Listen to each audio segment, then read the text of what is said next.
All right, so check it out. First thoughts, Nike ZoomX Streakfly. I'm here with young Brandon, and we've both been running in the shoe. Yeah, it's mixed feelings, I think, from your end to my end, but yeah, let's get into it.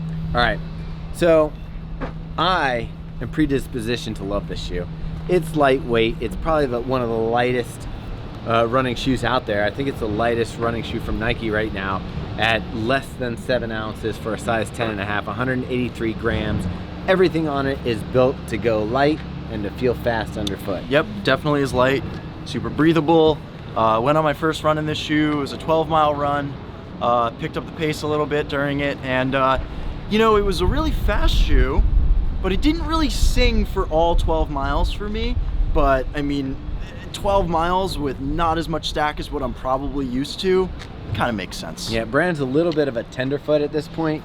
This shoe has more cushioning than the Streak 6, which was a marathon shoe before the Vaporfly, if we're getting into history. So for me, this shoe has a ton of cushioning. It feels great underfoot. The way that the shank works in the midfoot really works with my stride because I'm a midfoot lander.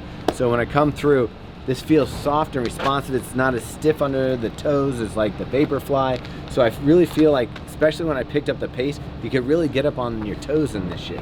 Yeah, I thought the fit was really well done. So we're gonna see how that sort of translates over a few more runs. And I kind of felt the heel to be like super cushioned, but then you have that you know, forward propulsion off the toe, which is a little bit firmer, so to speak.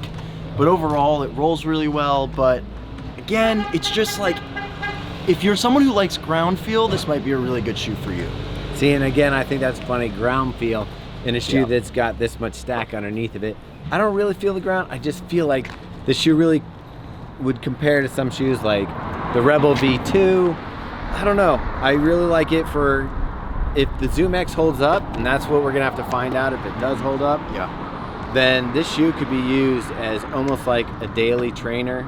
I don't know, not a daily trainer, but maybe like that shoe that you want to use to pick up the pace. You don't want to use your $275 shoe or $250 shoe when you can get that fast, fun feel of a workout in a shoe that costs $160. Well, exactly. It's a $160 shoe. It's intended for 5K, 10K racing. It's intended for shorter, faster workouts and probably good for tempos. Probably not my first pick for a daily trainer because I usually like to go a little bit slower in a daily trainer. This one I'd found I just like was picking up the pace and going really fast in it naturally. Yeah, it's a fun shoe to run in. You're gonna want to run faster in it with it being so light. And I just really love the way the ZoomX feels underfoot. We'll give you more of a full review later, and you can check it out. We'll compare it to some other shoes, including some of the ZoomX shoes, Takumi Sen 8, and the Rebel V2. Yeah, so exactly. Stay tuned, and I think you should go long. Oh, he's taking my shoe. Damn.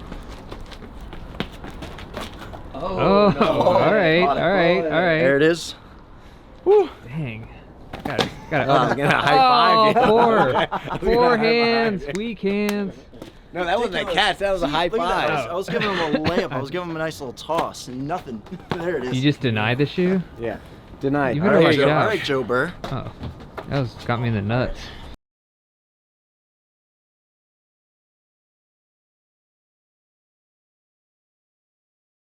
So I'm going to apologize ahead of time for the audio. We didn't bring the mic, but we're going to give you our first impressions of Streakfly. And we don't have the mic, but we do have Ben Johnson with us. Yeah, Nike Streakfly. This is an upcoming shoe that is meant to go for the 5K to 10K race distance. So first impression, Dave, we went out, we ran in it. This was my first run in it. It was Ben's several runs in it. I got 6 miles in with Ben today, and here's what we think.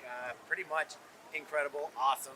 I mean, I haven't loved this shoe this much since it's been on my foot since maybe the Rebel New Balance. It's one of the big things that you'll notice with this shoe when you put it on your foot is that it is one of the lightest shoes that you can find, and you can really feel it. Yeah.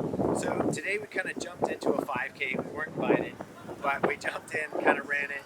We didn't race it. We kind of went around, saw some of the stuff. One of the things that I liked about it was we hit some varying paces, 750 something for the 3 miles. But there was a section where Ben wanted to turn it up. He got going. I think we were probably around 5 minutes. 5 minute mile pace. and the shoe really sings. So it feels really nice at slower paces, but it also really, really felt great when you started picking up the pace. When we started picking up the pace, it really started feeling great. It really kind of, the softness goes away, and it really does something pretty incredible for not having a plate. Yeah, so one thing to note on this shoe, it is a full ZoomX midsole. It is not a full carbon fiber plate. It is just a midfoot plate. So you can see that it's pretty bendy up in the forefoot, but there is some amount of stiffness in the midfoot. And like Thomas mentioned, I think that allows it to be pretty versatile. You can run a little bit easier and it still feels natural, but then once you turn up the pace, it really starts to feel fast. You can feel just how bouncy and light that shoe. The only thing I'm afraid about with this shoe is with the ZoomX is how long will it feel this great? And you know, it could bottom out. So we'll get back to you with a full review soon. See how long this ZoomX holds up, but man, this is a fun shoe to run in. So far, if it continues to be this much fun, this is a winner. Yep, I like it. All right, let's do it. Oh wait, go long. Oh.